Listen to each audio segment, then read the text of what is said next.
সূরাতুল মুমিনুন পবিত্র কোরআনুল কারীমের 23 নম্বর একটা সূরা। এটা একটা মাক্কি সূরা। এই সূরার মধ্যে প্রথম 10টা আয়াতে আল্লাহ রাব্বুল আলামিন মুমিনদের জন্য জান্নাতুল ফিরদাউস পাওয়ার একটা মাধ্যম বলেছেন। মুমিনরা কি কি কাজ করলে জান্নাতুল ফিরদাউস লাভ করতে পারবে, আল্লাহ রাব্বুল আলামিন সূরা মুমিনুনের প্রথম 10টা আয়াতের মধ্যে ব্যাখ্যা করেছেন। আপনারা কি জানতে চান?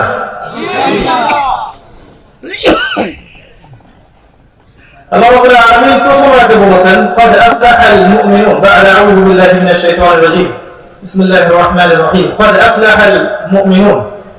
আল্লাহ প্রথম আয়াতে বলেছেন যে মুমিন যারা তারা নিঃসন্দেহে সফল হয়ে গেছে। যারা মুমিন তারা নিঃসন্দেহে সফল হয়ে গেছে, কোনো সন্দেহ ছাড়াই। এখানে দুটো বিষয় বুঝতে হবে, সফল হওয়ার অর্থ কি আর মুমিন কাকে বলে। প্রথমে আসুন দেখি সফল হওয়া বলতে কি বোঝায়, সাফল্য বলতে আসলে কি বোঝায়।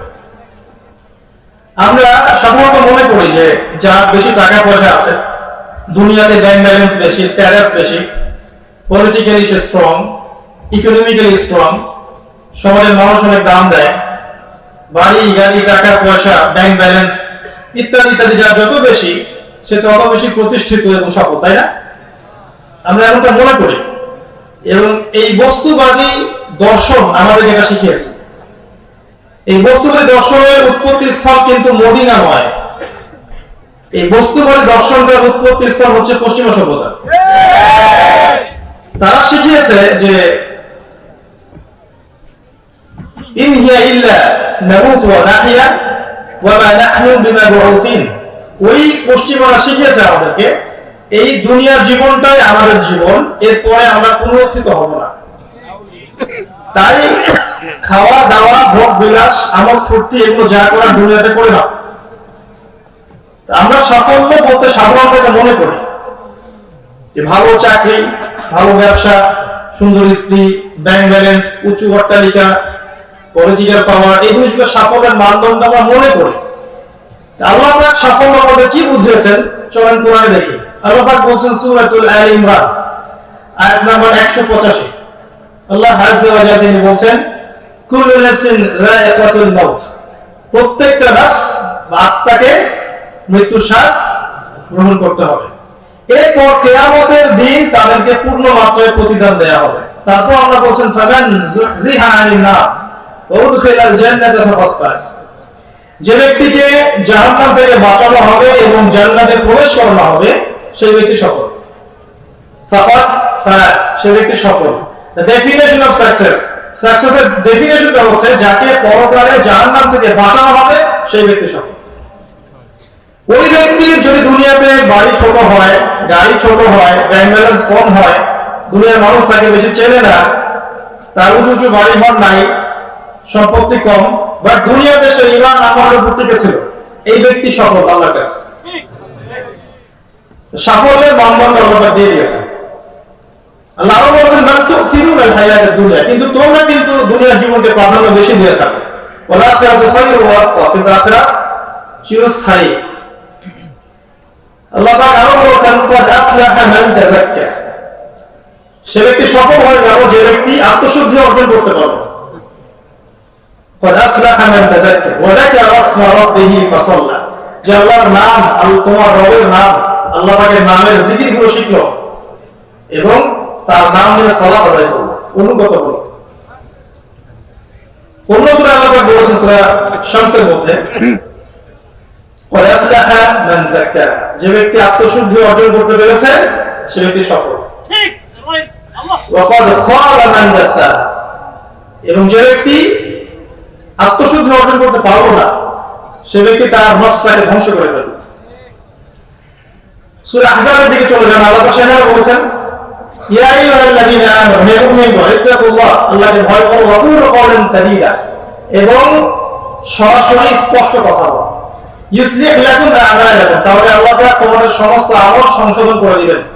ওয়া ইয়াগফির লাকুম যুনুবাকুম, তোমাদের সমস্ত গুনাহ আল্লাহ পাক maaf করে দিবেন।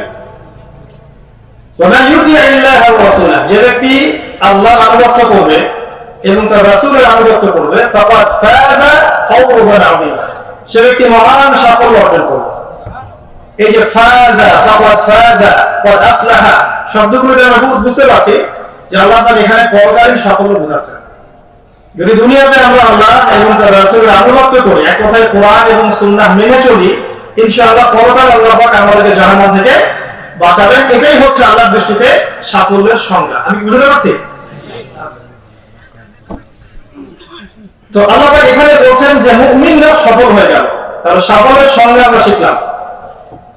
এই সংজ্ঞাকে সামনে রেখে আমরা আমাদের জীবনকে পরিচালিত করবো ইনশাআল্লাহ।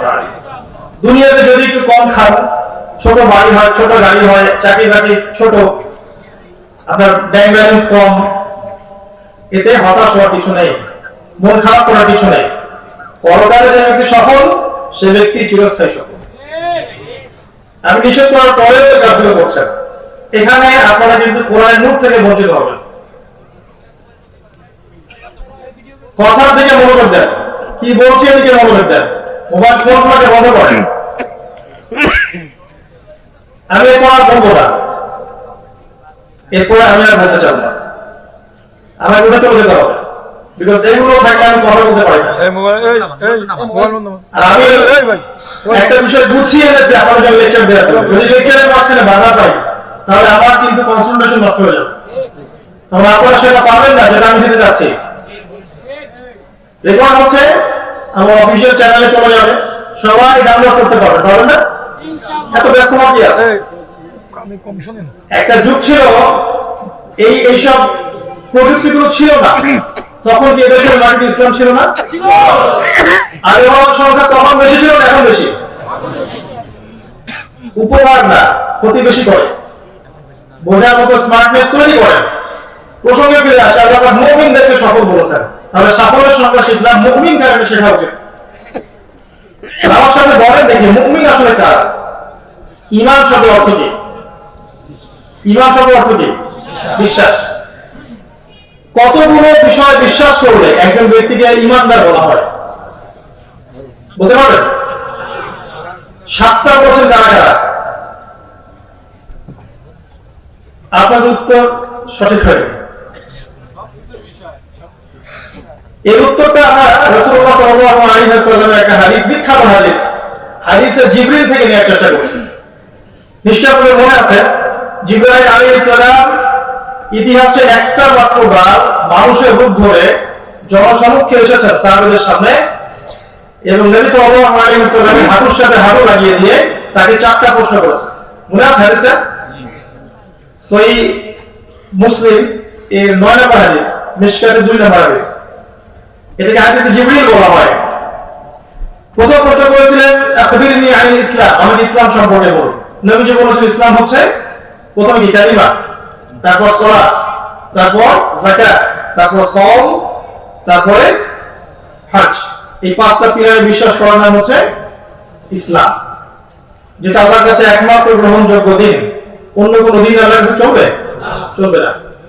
এটাই পরিপূর্ণ দিন, যেখানে সমস্ত বিষয়ের সমাধান দেয়া আছে।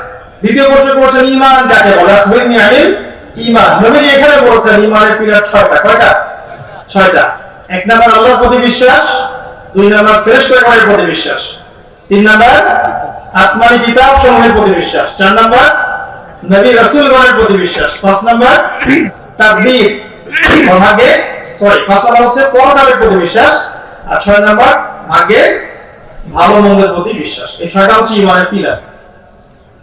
তৃতীয় প্রশ্ন করেছিলেন ইহসান কাকে বলে? নবীজি বলেছেন আনতা আবুদুল্লাহ কান্নাকা তারা, তুমি এমন ভাবে আল্লাহর ইবাদত করবে যেন তুমি আল্লাহকে দেখছো। ঠিক আল্লাহ।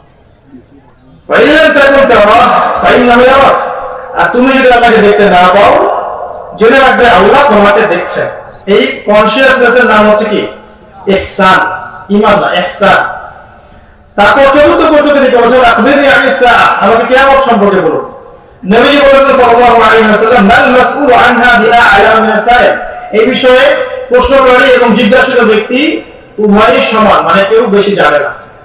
এক্স্যাক্টলি কোন ডেটে কিয়ামত হবে কেউ জানে। এরপরে নবীজি আবার প্রশ্ন করেছেন তিনি আখবিরনি আন আমারাতিহা, তাহলে কিছু আলামত বলে দিন। তখন নবী সাল্লাল্লাহু আলাইহি ওয়াসাল্লাম এই হাদিসে দুইটা আলামত বলেছেন। একটা হচ্ছে আনতালিকাল আমাতু রাব্বাতুহা, দাসী তার মালিককে জন্ম দিবে। দাসী মালিককে জন্ম দেওয়ার অর্থ হচ্ছে ন্যায় অন্যায়, হক বাতিল, সত্য মিথ্যার মানদণ্ড উল্টে যাবে।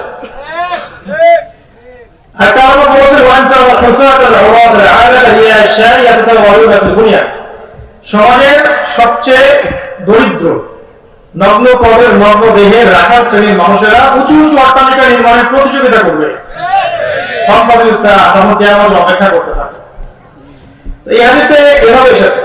তো আমাদের এখানে আলোচ্য বিষয় হচ্ছে ঈমান কাকে বলে। এখানে 6টা পিলার। কয়টা পিলার? 6টা। এক নম্বর কি? আল্লাহর প্রতি বিশ্বাস। 2 নম্বর ফেরেশতাগণের প্রতি বিশ্বাস। 6 নম্বর সাথে 3 নম্বর আসমানী কিতাব সমূহের প্রতি বিশ্বাস। 4 নম্বর রাসূলগণের প্রতি বিশ্বাস। 5 নম্বর আখিরাতের প্রতি বিশ্বাস। আর 6 কি? তাকদীরের ভালো মন্দের প্রতি বিশ্বাস। এই 6টা পিলারকে প্রথমত হৃদয়ে বিশ্বাস করতে হবে। তাসদীক বিল জিনান, হৃদয়ে বিশ্বাস করতে হবে। আর ইকরার বিল লিসান, মৌখিক স্বীকৃতি প্রদান করতে হবে। আর আমাল বিল আরকান, তারপর কাজে বাস্তবায়ন করতে হবে। বলা আছে কথা। 6টার মধ্যে আল্লাহর প্রতি বিশ্বাসের মানে হচ্ছে আল্লাহ তাওহীদে থাকতে হবে, শিরকে যাওয়া যাবে না। তাওহীদে থাকলে বিনা হিসেবে জান্নাত ইনশাআল্লাহ, শিরকে থাকলে জাহান্নামে যাওয়ার সম্ভাবনাই সবচেয়ে বেশি। মালায়েকা প্রতি বিশ্বাস মানে আল্লাহ পাক মালায়েকা সৃষ্টি করেছেন, নাকি আপনি এলিয়েনে বিশ্বাস করেন? এখনকার জেনারেশন এলিয়েনে বিশ্বাস করে, মালায়েকা বিশ্বাস করে না। আল্লাহ পাক মালায়েকা সৃষ্টি করেছেন। ওয়া কুতুবিহি, সমস্ত আসমানী কিতাবে আমরা বিশ্বাস করি। তাওরাত, জাবুর, ইনজিল, কোরআন, সমস্ত আসমানী কিতাবে আমরা বিশ্বাস করি। তাওরাত কার প্রতি নাযিল হয়েছিল?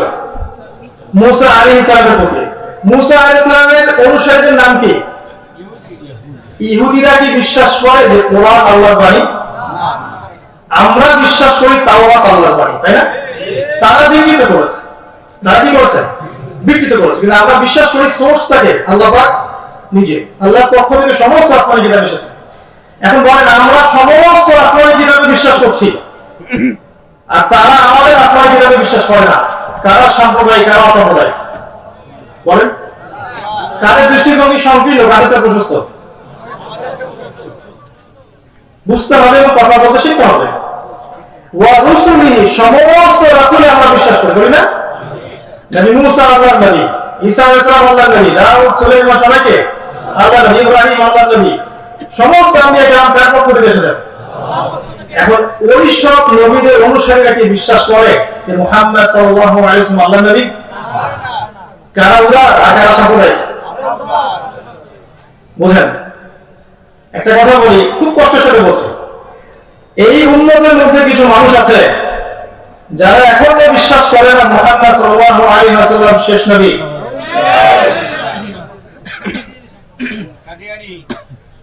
নাম তো বলে দিয়েছেন, কোন সন্দেহ হয় যে কুফরি।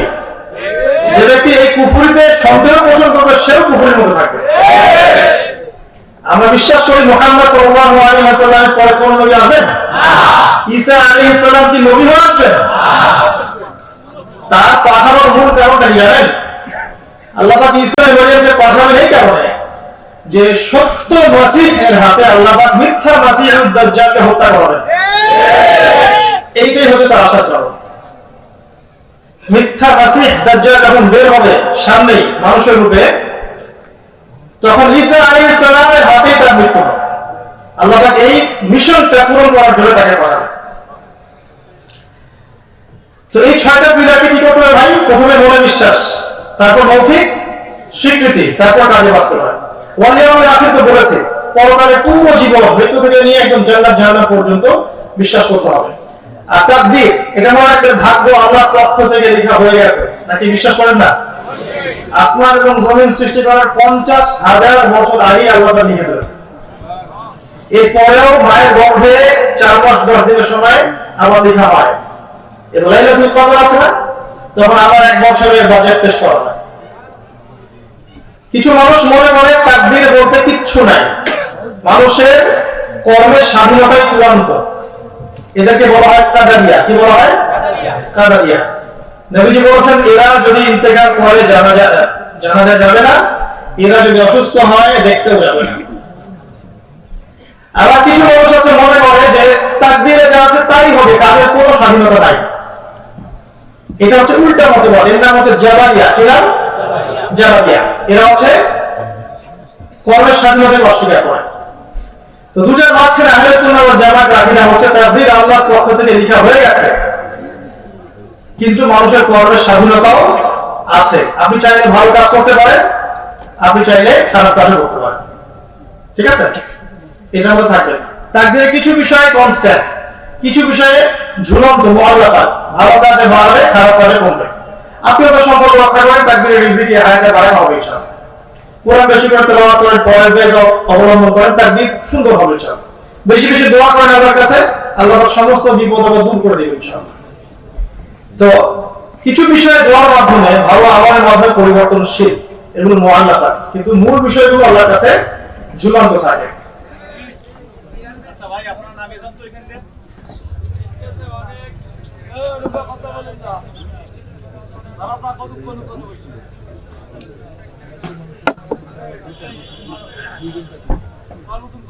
আমরা ক্বাদ আফলাহাল মুমিনুন পর্যন্ত আসছি। আরেকটা বিষয় বলবো ইমান সম্পর্কে, যে তিনটা বিষয় বলেছে: মনে বিশ্বাস, মুখে স্বীকৃতি, কাজে বাস্তবায়ন। এখানে একটু ভালো করে বোঝেন। কিছু মানুষ আছে যারা মনে করে যে হৃদয়ে বিশ্বাস করলেই যথেষ্ট, কাজের প্রয়োজন নাই। আমি কথা বুঝতে চেষ্টা করি।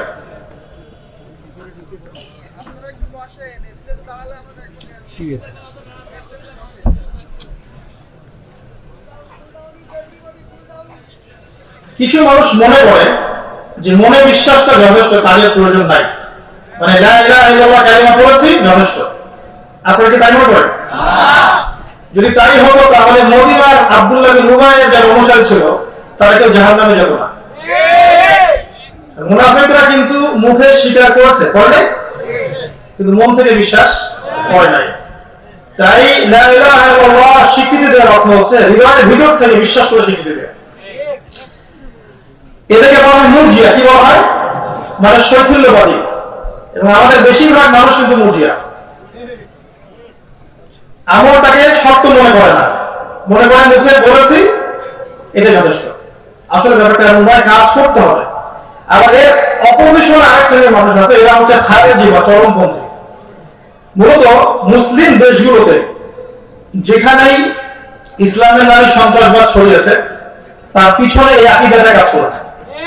খারেজি আকীদাটা হচ্ছে যে তারা মনে করে মানুষ কবিরা গুনাহ করলেই কাফের হয়ে যায়। তারা মনে করে কেউ সুদ খেলে, ঘুষ খেলে, জিনা করলে, ব্যভিচার করলে, কবিরা গুনাহ করলে একটা মানুষ কাফের হয়ে যায়। তাদের আকীদা, তাদের দর্শন। এই কারণে তারা কবিরা গুনাহগারদের রক্ত এবং মালকে হালাল মনে করে। এই জন্য মুসলিম দেশগুলোতে তারা মুসলিমদেরকে হত্যা করার নাম দিয়েছে জিহাদ। কথা বুঝতে পারছেন? আর এই দর্শনটাকে কাজে লাগিয়ে পশ্চিমারা খেলেছে, মুসলিমদের সাথে গেম খেলেছে। সেন্টা ক্লজ থেকে টাকা, অস্ত্র, ফান্ডিং সব এসেছে, মুসলিম দেশগুলোর মধ্যে অরাজকতা সৃষ্টি করেছে। খেয়াল রাখবেন যুবকরা, এই ধরনের ফাঁদে পা দিবেন না। মানুষ মৌখিক স্বীকৃতি দিলে, মনে বিশ্বাস করলে সে মুমিন হয়। তার কাজে কাজ করতে গিয়ে তার ভালো মন্দ হতে পারে, কবিরা গুনাহ হতে পারে, এর ফলে সে কাফের হয়ে যায় না, বরং ফাসিক বা জালেম হতে পারে। কারণ তার জন্য তওবার দরজা কি আছে? খোলা আছে।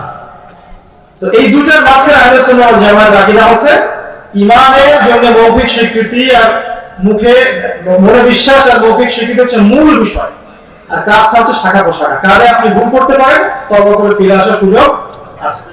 এই হলো আহলে সুন্নাহ ওয়াল জামাতের আকীদা। আল্লাহ পাক এই মুমিনদেরকে বলেছেন সফল। এরপর আল্লাহ বলেছেন আরো কিছু কাজ তোমাদেরকে করতে হবে যদি তোমরা জান্নাতুল ফিরদাউস পেতে চাও। তার মধ্যে প্রথম যে কাজটার কথা আল্লাহ বলেছেন সেটা হচ্ছে সালাত। সেটা কি? সালাত মানে কি? নামাজ। এই 10টা আয়াতের মধ্যে দুইবার সালাতের কথা বলা হয়েছে। একবার 2 নম্বর আয়াতে ওয়াল্লাযীনা হুম ফি সালাতিহিম খাশিউন, যারা খুশু খুজুর সাথে নামাজ পড়ে। আবার শেষের দিকে বলা হয়েছে ওয়াল্লাযীনা হুম আলা সালাতিহিম মুহাফিজুন। তো খাশিউন আর মুহাফিজুন দুটো কথা এখানে, মানে নামাজটাকে হেফাজত করতে হবে এবং খুশু খুজুর সাথে আদায় করতে হবে। হেফাজতটা মানে কি? 5 ওয়াক্ত সালাত নির্দিষ্ট ওয়াক্তে নবী সাল্লাল্লাহু আলাইহি ওয়াসাল্লামের তরিকায় আদায় করা, এবং খুশু অর্থ হচ্ছে বিনয়ের সাথে, ভীতির সাথে, মনোযোগের সাথে আদায় করা। 3G 4G নামাজ চলবে না। সালাতে চেষ্টা করতে হবে যদি সফরে না থাকেন বা কোনো অসুস্থতা না থাকে, কোনো ওজন না থাকে, জামাতে পড়ার জন্য। আর যদি কোনো ওজন থাকে, সফরে আছেন, কোনো অসুস্থ আছেন, ওজন আছে, সেটা আলাদা কথা। সালাতকে হেফাজত করা। আমি কয়েকটা টিপস বলছি। সালাতের অর্থ যদি বুঝতে পারি, আমরা সালাতে কি পড়ছি, যে তাকবীর, তাহরিমা, সানা, সূরা ফাতিহা, একটা সূরা, তাশাহুদ, রুকু, তাসবিহ, সাজদা, তাসবিহ, এইগুলোর অর্থটা যদি আমরা জানি, বুঝি, নামাজে মনোযোগ বাড়ানো কমবে ইনশাআল্লাহ। এটা একটা টিপস। একটা টিপস হচ্ছে নামাজটাকে আপনি অন্য সমস্ত কাজের উপরে অগ্রাধিকার দেন। অন্য সব কাজ পরে, নামাজটা কি আগে। আরেকটা কাজ করতে হবে, সেটা হলো যে নামাজের সূরাগুলো আমরা পড়ি, এগুলোকে পরিবর্তন করে, চেঞ্জ করে পড়ার চেষ্টা করেন। সবসময় যদি একই সূরা পড়ে যান, নামাজের মনোযোগ কমে যাবে, জানেন? চেঞ্জ করে পড়েন, মাথাটাকে ব্যস্ত রাখেন। মাথা যখন ব্যস্ত থাকবে, আপনার মনোযোগটা বাড়বে। এই কয়েকটা টিপস বললাম। আর নামাজটাকে সুনিয়মিত কণ্ঠে, ধীরস্থির ভাবে, রাসূল সাল্লাল্লাহু আলাইহি ওয়াসাল্লামের তরিকা মোতাবেক স্থিরতার সাথে আদায় করুন। তার আমার কিচ্ছু নেই, কারণ পৃথিবীতে আমরা আসছি কি জন্য? ওমা খালাকুল জিন্না ওয়াল ইনসা ইল্লা লিয়াবুদুন। আমি জিন এবং মানুষকে শুধুমাত্র আমার ইবাদত করার জন্যই সৃষ্টি করেছি। এটাই তো কাজ আমাদের। তো বাকি কাজ আগে, নামাজ আগে। আল্লাহ তৌফিক দান করুন। আমরা সবাই মিলে আমরা 5 ওয়াক্ত নামাজ জামাতের সাথে আদায় করব। এরপর আমরা বলেছেন সালাতের পরে ওয়াল্লাযীনা হুম আনিল লাগহি মুরিদুন। লাগহি মুরিদুন মানে হচ্ছে যারা অহেতুক কথা এবং কাজ এড়িয়ে চলে। অহেতুক ফাহিশা কথা, ফাহিশা কাজ এড়িয়ে চলে। কোনটা ফাহিশা কথা, কোনটা অহেতুক কাজ?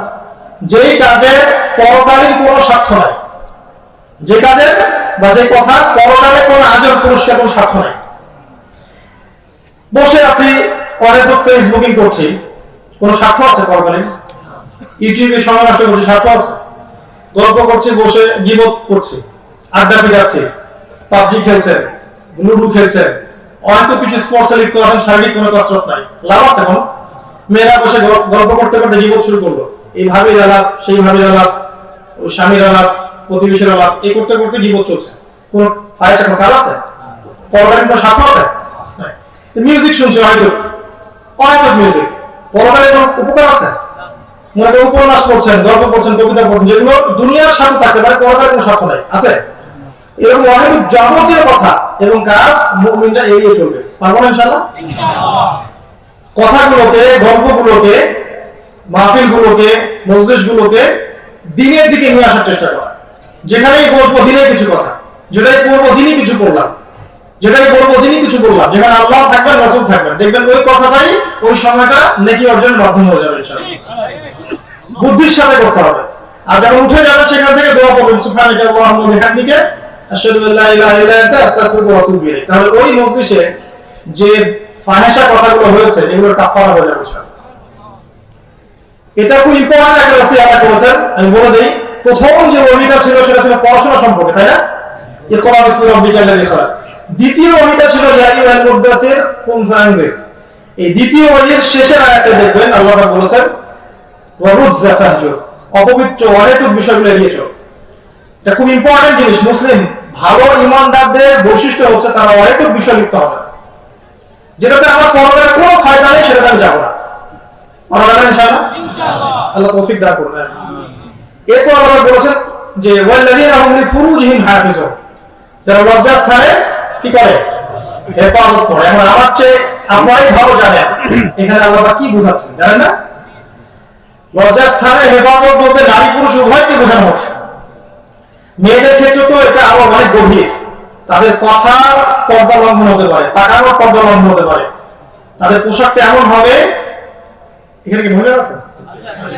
মা বোনদের জন্যই বলছি, তাদের পোশাকটা এমন হবে না যে পোশাক পরার পরেও শরীরের কাঠামো বোঝা যায়, এমন পোশাক পরা যাবে না। সেই পোশাকটা যদি বোরখাও হয়, সেটা পরা যাবে না।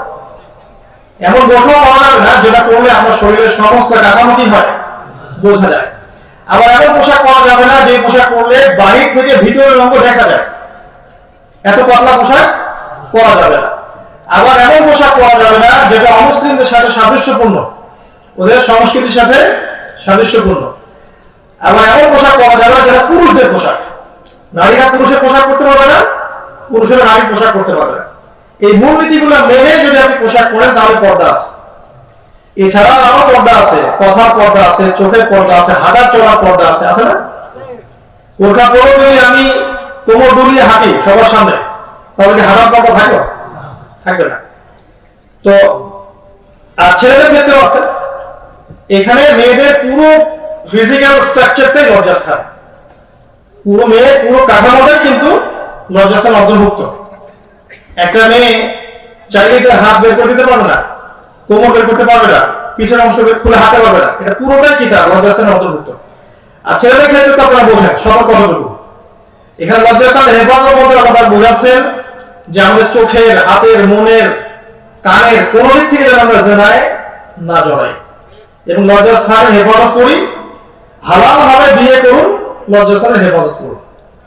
বিয়ে ছাড়া যে কোনো অনৈতিক সম্পর্ক, আপনার গার্লফ্রেন্ডের সাথে প্রেম হোক বা পরকীয়া হোক বা জেনা বা ব্যভিচার বা পর্নোগ্রাফি, যেগুলো আমাদেরকে হারামের দিকে নিয়ে যায়, ইভেন হস্তমৈথুন পর্যন্ত, এই প্রত্যেকটা বিষয় হচ্ছে লজ্জাস্থানের হেফাজতের বাইরের বিষয়।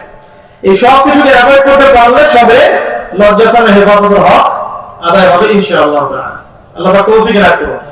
এই জন্য সবচেয়ে সহজ বুদ্ধি হচ্ছে নিজে পবিত্র থাকুন, নামাজের মধ্যে থাকুন, দিনী পড়াশোনার মধ্যে থাকেন, আলেম ওলামার সোহবতে থাকেন এবং ভালো সার্কেলে থাকেন, একা একা থাকবেন না। আরো টিপস দিব, যদি আপনার রিজিকের একটা সোর্স থেকে থাকে, হালাল একটা রিজিকের সোর্স থেকে থাকে, দ্রুত বিয়ে করে ফেলেন। প্রাপ্তবয়স্ক হয়েছেন, রিজিকের সোর্স আছে, একটা দিনদার নেককার মেয়ে দেখে বিয়ে করে ফেলেন। আর এই মেয়ে আল্লাহর কাছে চাইতে হবে, খুঁজলে পাবেন না, আল্লাহর কাছে কি করতে হবে? চাইতে হবে। নিজে যদি পবিত্র থাকেন, ইনশাআল্লাহ আল্লাহ পাক আপনাকে পবিত্র স্ত্রী দান করবেন। কিন্তু আপনি যদি 10 ঘাটের জল খেয়ে আসেন, এমন হতেই পারে যে আপনি যাকে বিয়ে করেছেন সেও 5টা ঘাটের জল খেয়ে এসেছে। তো নিজে পবিত্র থাকেন, আল্লাহ পাক ইনশাআল্লাহ ব্যবস্থা করবেন। আল্লাহ এখানে বলেছেন যে ইল্লা আলা আজওয়াজিহিম, স্ত্রীদের কাছে গেলে নিন্দিত হবে না। আও মা মালাকাত আইমানুহুম, অথবা যুদ্ধবদ্ধ দাসী, যেটা দাসী, তাদের কাছে গেলে নিন্দিত হবে না। ফাইনাহুম গায়রু মালুমিন ফামান ইফতারা ওয়ারা যালিক ফাউলাইকা হুমুল আদুন। এই দুইজন ছাড়া অন্য কোনো মাধ্যমে কেউ গেলে সে তিরস্কৃত হবে, সীমা লঙ্ঘনকারী হবে। এখানে একটা বিষয় পশ্চিমারা নিন্দা করে রাখি ইসলামে, ওদের কাজই হচ্ছে ইসলামকে আন্ডারস্ট্যান্ড করা। ওরা চেষ্টা করেছে, লিখেছে, বলেছে, দর্শন প্রয়োগ করেছে, ইসলামের নামে বোগাস জঙ্গিবাদ ছড়িয়ে ইসলাম মুসলিমদের উপরে ব্লেম চাপিয়েছে, ওরা অনেক কিছু করেছে। কিন্তু আল্লাহ পাক ইসলামকে টিকিয়ে রেখেছেন, কিয়ামত পর্যন্ত বিজয় রাখবেন ইনশাআল্লাহ। তো ওরা একটা অপবাদ করে অনেক অপবাদের মধ্যে দাসী। এখানে এই দাসী বলতে কাজের মহিলা বোঝানো হয়নি, এখানে এই দাসী বলতে বোঝানো হয়েছে ইসলামের যখন জিহাদ ছিল, মানে জিহাদ ফি সাবিলিল্লাহ যেটা হয়েছে এবং ইনশাআল্লাহ ফিউচারে যদি হয়, যুদ্ধবদ্ধ গনিমতের যে মাল পাওয়া যায়, সেখানকার যে ফিমেলরা থাকে, এগুলো মুসলিমদের অন্তর্গত হয়ে যায়। আমি বুঝাতে পারছি না, একটু এক্সাম্পল দেই। মনে করেন যে একটা মুসলিম কান্ট্রি, তার নাম মদিনা, রাসূলের যুগে চলে যাবে, একটা মুসলিম কান্ট্রি যার নাম মদিনা। তো এই মদিনা এর পক্ষে, ইসলামের পক্ষে নবী সাল্লাল্লাহু আলাইহি ওয়াসাল্লাম সাহাবায়ে যুদ্ধ করছেন, অত একটা শক্তিশালী যেটা কাফের মুশরিক, ঠিক আছে? এখন মনে করেন যুদ্ধ শুরু হয়ে গেল এবং যুদ্ধে মুসলিমরা বিজয় লাভ করলো। তখন তাদের যে গনিমতের মালগুলো আছে, এগুলো আমাদের, তাদের সম্পদগুলো আমাদের গনিমতের মাল হিসেবে নেওয়া জায়েজ, আল্লাহ পাক এই উম্মতের জন্য জায়েজ করেছে। ধরেন যদি কাফেররা জিততো, তাহলে তারা মুসলিম মা, বোন, শিশুদের সাথে কি করতো? কথা বলেন। কাফেররা জিততো, তাহলে তারা মুসলিম মা, মুসলিম বোন, মুসলিম স্ত্রী এবং মুসলিম পুরুষ, এদেরকে যদি ধরতে পারতো যুদ্ধে হারার পর, এদের সাথে ওরা কি করতো? হয় মেরে ফেলতো, না ধর্ষণ করতো, তারপর মেরে ফেলতো। এটা এর বাইরে কিছু থাকতো?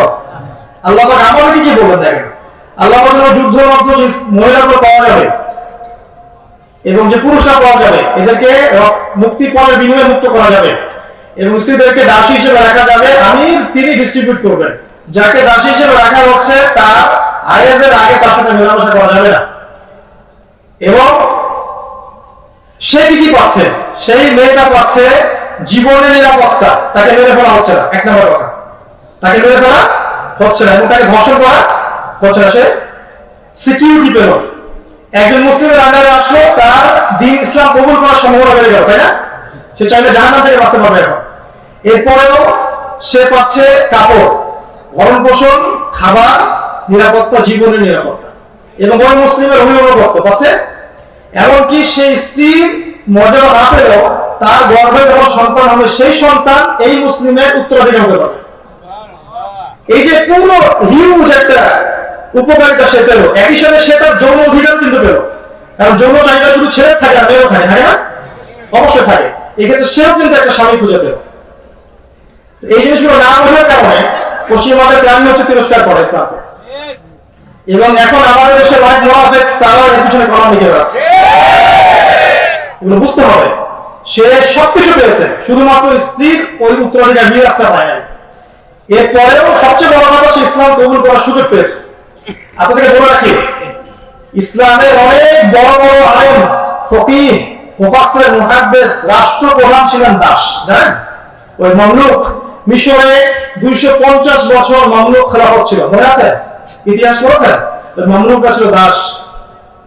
অনেক বড় বড় মুফতি, মুহাদ্দিস, মুফাসসির পর্যন্ত এই দাসীদের গর্ভে জন্ম নিয়েছেন।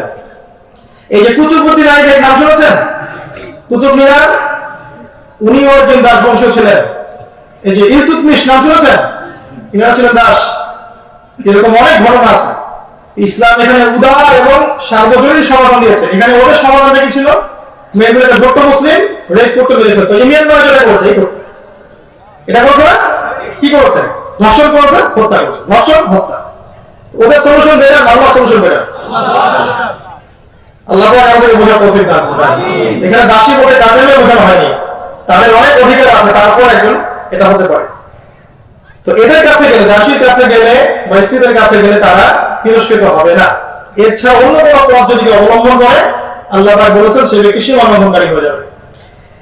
আল্লাহ পাক এর আর দুটো বলেছেন, একটা হচ্ছে ওয়াল্লাযীনা হুম বিআমানাতিহিম ওয়া আহদিহিম রাউন, যারা আমানত রক্ষা করে এবং ওয়াদার খেলাফ করে না, ওয়াদা রক্ষা করে চলে। এই দুটো কোয়ালিফিকেশন। লাস্ট, আমানত কি জিনিস? আমানত দুই প্রকার হতে পারে। কয় প্রকার? একটা হচ্ছে আল্লাহর আমানত, আর একটা হচ্ছে বান্দার আমানত। আল্লাহর আমানত হচ্ছে এমন, এই ইসলাম আল্লাহর আমানত না? কোরআন কার আমানত? রাসূলের সুন্নাহ কার আমানত? এই দ্বীন প্রচার প্রতিষ্ঠা করার আমানত কার? এগুলো সব আল্লাহ পাকের আমানত। এই কথা আল্লাহ পাক সূরা আহজাবে বলেছেন, ইন্না আরাদনা আল-আমানাতা আলাস সামাওয়াতি ওয়াল আরদি ওয়াল জিবাল ফাআবাইনা আন ইয়াহমিলনাহা ওয়াশফাকনা মিনহা ওয়া হামালাহা আল-ইনসান। আস্তাগফিরুল্লাহ, লা হাওলা ওয়ালা কুওয়াতা ইল্লা বিল্লাহ। আল্লাহ পাক বলেন যে আমি এই আমানতটাকে, ইসলাম এই দ্বীনের আমানতটাকে পুরো মহাবিশ্বের উপরে দিতে চেয়েছিলাম, নাই। পৃথিবীর উপর দিতে চেয়েছি, নেয়নি। পাহাড়ের উপর সফর করতে চেয়েছি, নাই। তারা বলেছে আমরা এটা বহন করতে পারবো না। মানুষ বলেছে আমি পারবো। সুবহানাল্লাহ বলছেন, আল্লাহ বলছেন ইন্নাহু কানা যালুমান জাহুলা, মানুষ বড় জালেম, বড় জাহেল, অজ্ঞ। আমরা যদি জানতাম আমাদের ওয়েট কতটুকু, আমরা নিতে চাইতাম না। আমার নেওয়ার পরে বিপাকে আমরা এখন আমার আদায় করে পাচ্ছি কি? দিনের আমরা কতটুকু কথা করছে বলেন? আল্লাহ দিনের জন্য কি করছে? ফরজ, ওয়াজিব, সুন্নাত, মুস্তাহাব কতটুকু কি করতে পারছে? দিন প্রচার প্রতিষ্ঠার জন্য কি করতে পারছে? এটা আল্লাহর আমানত। আল্লাহ পাক আমানত খেয়ানত না করার তৌফিক দান করুন, আমানত রক্ষা করার তৌফিক দান করুন। আরেকটা হচ্ছে হাকুল ইবাদ, মানুষের আমানত। যেমন একটা পরিবার, এই পরিবারের কর্তা আছেন, এই পরিবারটা তার কাছে আমানত না? এই পরিবারটাকে আল্লাহর পথে চালানোর দায়িত্ব তার, এই কর্তার। একজন মা, বাবা নাই, বাবার অবর্তমানে এই মায়ের দায়িত্ব না পরিবারটা সামলানো? আমানত। একজন মেয়ে, তার কাছে তার ইজ্জত, সম্মান, সতীত্ব, পর্দা আমানত না? এই যে আমরা যারা যুবক আছি, আমাদের প্রতিটা রক্তের ফোঁটা আল্লাহর কাছে আমানত না? আমাদের সময়গুলো আল্লাহর আমানত না? এরকম সমাজের নেতা মনে করেন, সমাজের মানুষের ভালো মন্দ তার আমানত না? রাষ্ট্রের বড় নেতা, পুরো রাষ্ট্রের যে দায়িত্ব, এটা তার কাছে আমানত না? এবং আমানতের প্রত্যেকটা বিষয় তাকে বুঝিয়ে দিতে হবে কিনা? আল্লাহর সামনে দাঁড়িয়ে জবাব দিতে হবে। এই চেতনা যদি থাকে আল্লাহর সামনে দাঁড়িয়ে আমাকে আমানতের হিসাব বুঝাতে হবে, তাহলে ওয়াজ নসিহতের প্রয়োজন হতো না। তার চেতনায় তাকে যাবতীয় খেয়ানত থেকে হেফাজত করতো। বাস্তবতা একটু বলি, দেখেন তো আসলে আমাদের খেয়াল হচ্ছে কিনা। আমরা সমস্ত কাজগুলো কি আমার রক্ষা করতে পারছি? আল্লাহ বোঝার তৌফিক দান করুন এবং আমাদের ঊর্ধ্বতন যারা আছে সবাইকে যার যার আমানত রক্ষা করার তৌফিক দান করুন। কারণ আল্লাহর কাছে একদিন দাঁড়াতে হবে, আমানতের হিসাব বুঝিয়ে দিতে হবে। উমর ইবনে খাত্তাবের যুগে চলে যান, তিনি বলতেন যদি আমার রাজ্যের মধ্যে একটা বকরির বাচ্চা না খেয়ে মারা যায়, আমি ভয় পাই আল্লাহ সেই জন্য আমাকে জবাবদিহি করার কিনা। ওই যে মহিলা ডেকচির মধ্যে রান্না করছিল পানি, তার বাচ্চা কান্নাকাটি করছিল, মনে আছে? ইবনে খাত্তাব কাঁধে করে আমিরুল মুমিনিন অর্ধ জাহানের বাচ্চা কাঁধে করে রিলিফ নিয়ে তার ঘরে গিয়েছেন, রান্না করে খাইয়েছেন। দুইটা ড্রেস পরেছিলেন, জনগণ তাকে প্রশ্ন করেছে যে আপনি দুইটা ড্রেস কোথায় পাইলেন? আমাদের তো একটা করে ড্রেস দিয়েছেন। তার ছেলে বলল আমার অংশ থেকে আমি ওর বাবাকে জামা বানিয়ে দিয়েছি, তারপর সে পড়েছে। কোথায় আমরা, কোথায় তারা? এখন একটা হাতি আস্তে আস্তে মাছি হয়ে যায়, একটা হাতি উপর থেকে আস্তে আস্তে আস্তে আস্তে নিচে আস্তে আস্তে মাছি হয়ে যায়। আল্লাহ পাক বোঝার তৌফিক দান করুন। খুব কঠিন বিষয়, কারণ এগুলো জবাবদিহি না করে কেউ পুরস্কার পাবে না। আল্লাহ রাব্বুল আলামিন রাসূল মুহাম্মদ সাল্লাল্লাহু আলাইহি ওয়াসাল্লাম বলেছেন, আমি আপনাদের নসিহত করার জন্যই বলছি, কারোর প্রতি আমার কোনো আক্রোশ নয়, আমি কোনো ধরনের মানুষ না। তিনি বলেছেন যে সবচেয়ে মিসকিন কারা তুমি কি জানো? তোমরা কি জানো? সাহাবীরা বলেছেন আল্লাহ এবং তার রাসূল ভালো জানেন। নবী বলেছেন সবচেয়ে মিসকিন তারাই যারা কিয়ামতের মাঠে হজ, উমরা, সালাত, সিয়াম সব নেকি নিয়ে উঠবে, কিন্তু প্রচুর মানুষ তাদের হকের জন্য দাঁড়িয়ে থাকে। কারো গীবত করেছে, কারো তহমত দিয়েছে, কারো উপর জুলুম করেছে, কারো সম্পদ অপসার করেছে, ইত্যাদি ইত্যাদি। সবার হক আদায় করে তারপর যেতে হবে। কিভাবে আদায় হবে? নিজের নেকি তাদেরকে দিয়ে দিতে হবে। দিতে দিতে নেকি শেষ হয়ে গেলে তাদের সমস্ত গুনাহ ওর কাছে চলে আসবে। দুনিয়াকে প্রাধান্য দিও না তোমরা, আখিরাত চিরস্থায়ী, এর কোনো ক্ষয় নেই। এই চেতনা যদি কারোর মধ্যে থাকে, সে কখনো দুর্নীতি করতে পারবে না ইনশাআল্লাহ। সে সুদে যেতে পারবে না, ঘুষ খেতে পারবে না, তাকে বলতে হবে না, আইন শাসক প্রয়োগ করতে হবে না, সে অটোমেটিক দেখবেন আল্লাহ করে চলে আসছে ইনশাআল্লাহ। আমরা চাই সবার মধ্যে চেতনা জাগ্রত হোক। আল্লাহ তৌফিক দান করুন। আমিন। ওয়াদা রক্ষা করতে হবে। সমস্ত ওয়াদা সম্পর্কে আল্লাহর কাছে জিজ্ঞাসিত হতে হবে। আল্লাহ পাক ওয়াদা রক্ষা করার তৌফিক দান করুন। আমিন। শেষে আল্লাহ কিন্তু এটাও বলেছেন যে উলাইকা হুমুল ওয়ারিসুন, যারা এই কাজগুলো করতে পারবে তারা হচ্ছে ওয়ারিস, উত্তরাধিকার। কিসের উত্তরাধিকার? আল্লাযীনা ইয়ারিসুনা আল-ফিরদাউস হুম ফিহা খালিদুন, তারা হচ্ছে জান্নাতুল ফিরদাউসের উত্তরাধিকারী। হুম ফিহা খালিদুন, তারা সেখানে চিরস্থায়ী হবে। এই জীবনটার কোনো ভয় নাই, কোনো ভয় নাই। যদি আমরা এখান থেকে কোনো ভাই জান্নাতে যায়, জান্নাতুল ফিরদাউসে যায়, ফিরদাউসে যাওয়ার 1 কোটি বছর পরে সে কি করবে আল্লাহ পাক এখনই সেটা জানেন। আল্লাহ না করে আমাদের মধ্যে কেউ যদি জাহান্নামে যায়, জাহান্নামে যাওয়ার 1 কোটি বছর পর সে কি শাস্তি পাবে আল্লাহ এখনই সেটা জানেন। অতএব আমার সময়ের ফ্রেমে আবদ্ধ আছে, এই টাইমটাকে প্রকৃত জীবন মনে করবেন না। এই সময়ের মধ্যে উদ্ধত অহংকারী হবেন না, আল্লাহ তাআলা রাসূলের অবাধ্য হবেন না। কারণ আপনারা দেখতেই পাচ্ছেন যে সময় সবসময় একরকম থাকে না, ক্ষমতা সবসময় থাকে না। সময়, শক্তি, দেহের শক্তি, জনগণের শক্তি, আমার টাকার শক্তি, এগুলো সবসময় থাকবে না। একসময় সব শেষ হয়ে যাবে, শুধুমাত্র পরকালটাই কি হবে, বাকি থাকবে। এখানে আল্লাহ পাক ফিরদাউস পাওয়ার জন্য আমাদেরকে পথ পদ্ধতি বলে দিয়েছেন, আমলগুলো বলে দিয়েছেন। আর নবী সাল্লাল্লাহু আলাইহি ওয়াসাল্লাম বলেছেন তোমরা যদি জান্নাত চাইতেই হয় তোমরা ফিরদাউস চাবে, কারণ এর চেয়ে বড় কোনো জান্নাত নাই। এটা হচ্ছে আল্লাহ পাকের আরশের ঠিক নিচে, এখান থেকে সমস্ত নদীগুলো প্রবাহিত হচ্ছে। একটা হাদিসে পড়েছি, রেফারেন্স এখন মনে নেই আমার, যে আল্লাহ পাক যখন জান্নাত তৈরি করেছেন, সৃষ্টি করেছেন, তখন তিনি বলেছিলেন যে কিছু বড়, জান্নাতকে বলেছেন কিছু বড়। তখন জান্নাত এই কয়েকটা আয়াত তেলাওয়াত করেছিল এবং এই আয়াতগুলো আল্লাহ পাক কোরআনে নাযিল করে দিয়েছেন। এই কাজগুলো যদি করতে পারে ইনশাআল্লাহ তাআলা সেই ব্যক্তিকে আল্লাহ পাক আবার জান্নাতে নিয়ে যাবেন, যে জান্নাত থেকে আমাদেরকে বের হয়ে আসতে হয়েছে। আমাদের এখানে শয়তান আছে, প্রবৃত্তি আছে, দুনিয়ার ধোঁকা আছে, ঠিক আছে, অনেক কিছু আমাদের সামনে চাকচিক্যময় আছে। এগুলোকে স্কিপ করে যদি আমরা আল্লাহ এবং তার রাসূলের আনুগত্য করতে পারি ইনশাআল্লাহ তাআলা আমরা যেখান থেকে এসেছি সেখানে ফিরে যাবো ইনশাআল্লাহ তাআলা। আল্লাহ পাক আমাদের সবাইকে তৌফিক দান করুন, আমিন। শেষ করার আগে আমি কাজগুলো আবার বলেছি, সাফল্যের সংজ্ঞা আমরা শিখলাম। সাফল্যের সংজ্ঞা মানে পরকালের চিরস্থায়ী জীবনের সাফল্য, দুনিয়ার সাফল্য বোঝানো হয়নি। যারা পরকালের জন্য দুনিয়া করবে, আল্লাহ পাক দুনিয়া পরকাল দুটোই দান করবেন ইনশাআল্লাহ তাআলা।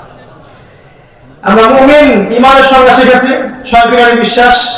একে মনে বিশ্বাস করব, মুখে স্বীকৃতি দিব, কাজে বাস্তবায়ন করব ইনশাআল্লাহ। শৈথিলতাবাদী হব না, মুরজিয়া হব না এবং খারিজি চরমপন্থী হব না ইনশাআল্লাহ। আহলে সুন্নাহ ওয়াল জামাতের আকীদায় থাকবো ইনশাআল্লাহ তাআলা। এরপর আল্লাহ পাক অহেতুক কথা এবং কাজ এড়িয়ে চলতে বলেছেন, তার আগে সালাত হেফাজত করতে বলেছেন, খুশু খুশু আদায় করতে বলেছেন। আল্লাহ তৌফিক দান করুন। লজ্জাস্থানের হেফাজত করতে বলেছেন এবং অন্য কোন মাধ্যমে অবৈধ কোন পথে আমরা যেন লিপ্ত না হই, লজ্জাস্থানকে ব্যবহার না করি, সেদিকে আল্লাহ পাক আমাদের উদ্বুদ্ধ করেছেন। যদি করি তাহলে সীমালঙ্ঘনকারী হব, স্ত্রী এবং দাসী ছাড়। এরপর আল্লাহ পাক আমানত রক্ষা করতে বলেছেন, ওয়াদা পালন করতে বলেছেন। একটা বিষয় আমি স্কিপ করে গেছি, এটা আমরা শেষ করছি। এর মাঝখানে একটা জায়গায় ছিল যে জি ওয়াল্লাযীনা হুম লিযাকাতি ফাআইলুন, এটা বলে আমি শেষ করছি। এর মধ্যে আরেকটা গুণ চলে আসবে, যাকাত ফাআইলুন। যাকাত মানে পবিত্রতা দুই প্রকার, হৃদয়ের পবিত্রতা, মালের পবিত্রতা। এই জায়গায় আমি একটু সময় নিব, একটু বসেন। হৃদয়ের পবিত্রতা হচ্ছে এমন যে আমার মনটা থেকে যাবতীয় রকম খারাপ দিক বের করতে হবে। শোনেন, হৃদয় পবিত্রতা মানে হচ্ছে মনের মধ্যে থেকে যাবতীয় অপবিত্রতা দূর করতে হবে। আমার হিংসা, এই যে বিদ্বেষ, কিবর, অহংকার, এই সমস্ত বিষয়কে বের করতে হবে। বের করলে মন পবিত্র হবে। কিভাবে বের করবেন? কোন ওষুধ খাবেন? কিভাবে বের করবেন? কয়েকটা পদ্ধতি বলছি। যে ব্যক্তি বেশি বেশি মওতকে স্মরণ করে তার মনটা পবিত্র থাকবে ইনশাআল্লাহ। যে ব্যক্তি বেশি বেশি কোরআন তেলাওয়াত করবে তার মনের মধ্যে পবিত্রতা আসবে ইনশাআল্লাহ। যে ব্যক্তি আল্লাহর কাছে বেশি বেশি দোয়া করবে তার মনটা নরম থাকবে। যে ব্যক্তি বেশি বেশি আল্লাহর জিকির করবে তার মনটা নরম হবে ইনশাআল্লাহ। তো মন নরম না হলে কি হবে? মনের মধ্যে নূর আসবে না, আল্লাহর নূর আসবে না। আর আল্লাহর নূর যার হৃদয়ের মধ্যে আসে নাই, পরকালে সে পুলসিরাত পার হওয়ার সময় নূর পাবে না। সূরা হাদীদ পড়ে দেখেন, ইয়াওমা তারাল মুমিনিনা ওয়াল মুমিনাত ইয়াসআ নূরুহুম বাইনা আইদিহিম ওয়া বিআইমানিহিম। সেদিন মুমিনদের ডানে এবং সামনে আল্লাহর নূর থাকবে। দুনিয়াতে নূর অর্জন করে যাবে না, পারলে পরকালে নূর পাওয়া যাবে না। সেদিন মুনাফিকরা বলবে যে দাবিসমিন নূরিকুম, তোমাদের নূর থেকে কিছু নূর আমাদেরকে দাও। ওদেরকে বলা হবে কিলা রজিউ ওয়ারাকুম ফালতামিসু নূরা, পিছনে দেখো, পিছনে ফিরে যাও, তোমাদের নূর খুঁজে নাও। দুনিয়ার জীবন তোমাদেরকে প্রতারিত করেছে। তো পৃথিবীতে নূর অর্জন করার মাধ্যম এগুলা: সালাত, জিকির, দোয়া, তাসবিহ, তাহলিল, কোরআন বেশি বেশি তেলাওয়াত করা, আল্লাহকে স্মরণ করা, পরকালকে স্মরণ করা। এটা হৃদয়ের পবিত্রতা। একটা মালের পবিত্র যাকাত, এটা কেমন? নিসাব পরিমাণ সম্পদ হলে আপনাকে যাকাত প্রদান করতে হবে। নিসাব জানেন তো আপনারা? 7.5 তোলা কি সোনা, 12.5 তোলা রূপাই। যদি আপনার গবাদি পশু থাকে যাকাত আসবে না? আসবে না? ফসল থাকে ফসল আসবে না? ব্যবসা করছেন যাকাত আসবে না?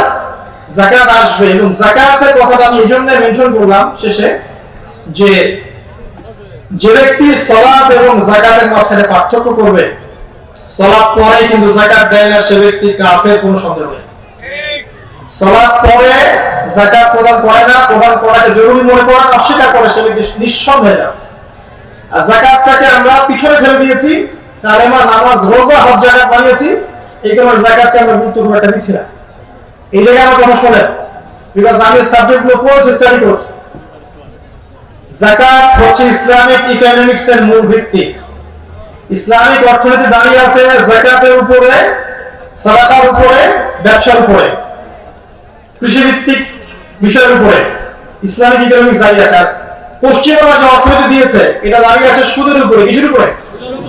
আর সুদ সম্পর্কে আপনারা খুব ভালো করে জানেন, আল্লাহ এবং তার রাসূলের সাথে এটা যুদ্ধের মতো অপরাধ, মায়ের সাথে জিনার মতো অপরাধ, এবং 1 দিরহাম খেলে 36টা মেয়েকে ধর্ষণের সমান অপরাধ হয়। এখানে আমি বেসিক পার্থক্য বোঝাই। যাকাত যেটা হয়, যাকাত প্রদান করলে ব্যবসার মধ্য দিয়ে, যাকাতের মধ্য দিয়ে টাকাটা একটা সমাজের মধ্যে, রাষ্ট্রের মধ্যে সার্কুলেট করতে থাকে, এইভাবে ঘুরতে থাকে। আমি কথাটা বোঝেন ভালো করে। আল্লাহ বলছেন না যে আল্লাহ পাক ব্যবসাকে হালাল করেছেন, সুদকে কি করেছেন? হারাম করেছেন। এবং ওরা বলে যে ইন্নামা বাইউল রিবা, কি রিবা ব্যবসার মধ্যে বলে না? আল্লাহ বলেন দুটাকে আমি আলাদা করেছি, সুদকে হারাম করেছি, ব্যবসাকে হালাল করেছি।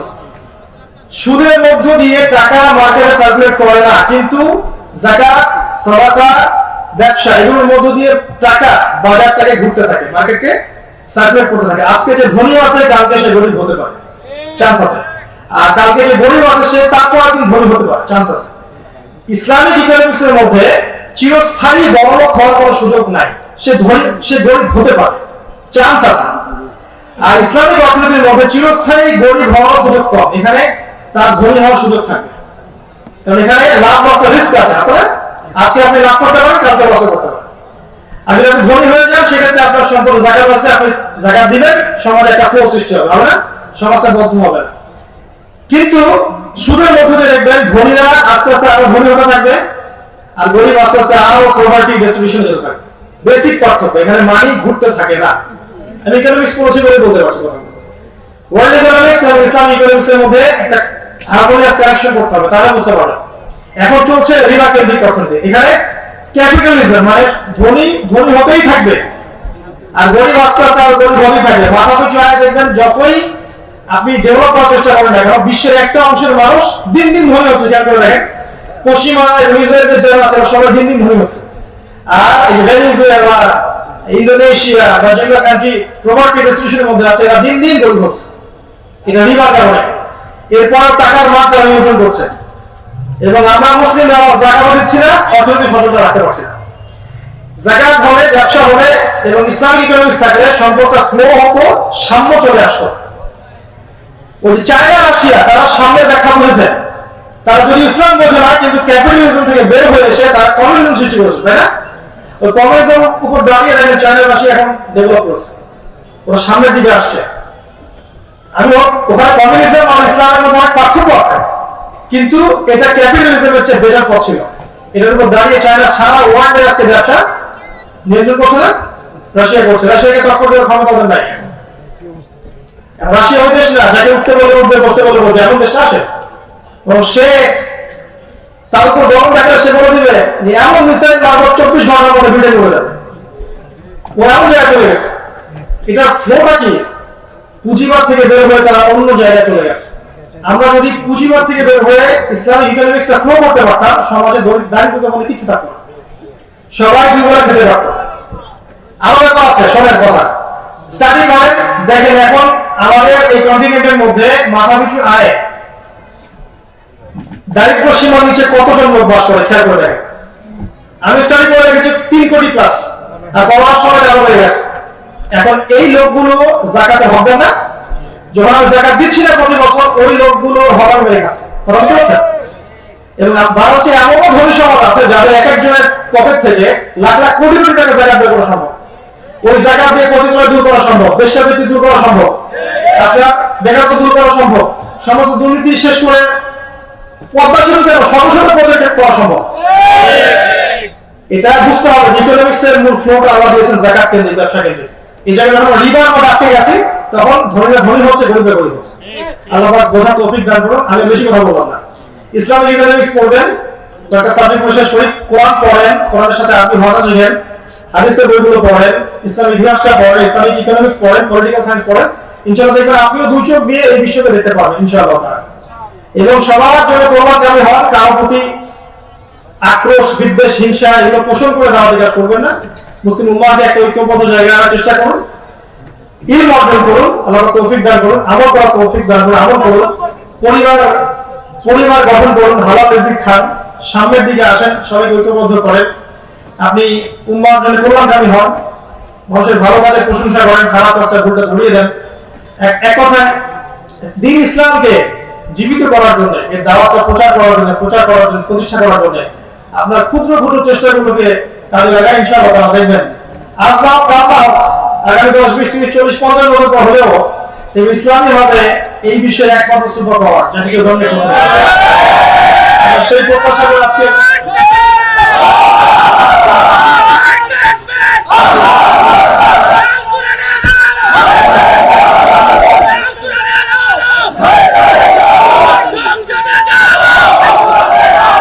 ইসলামের শত্রু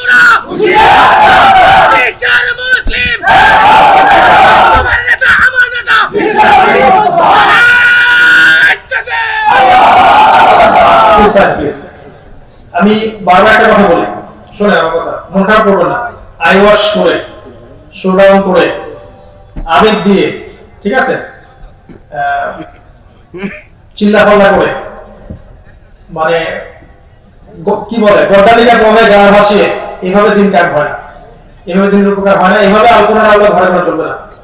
কখন চলবে জানেন? যখন আমাদের সমাজে 95% মানুষ, 99% মানুষ সবাই কোরআন পড়তে জানবে, সবাই কোরআনের অর্থ বুঝবে,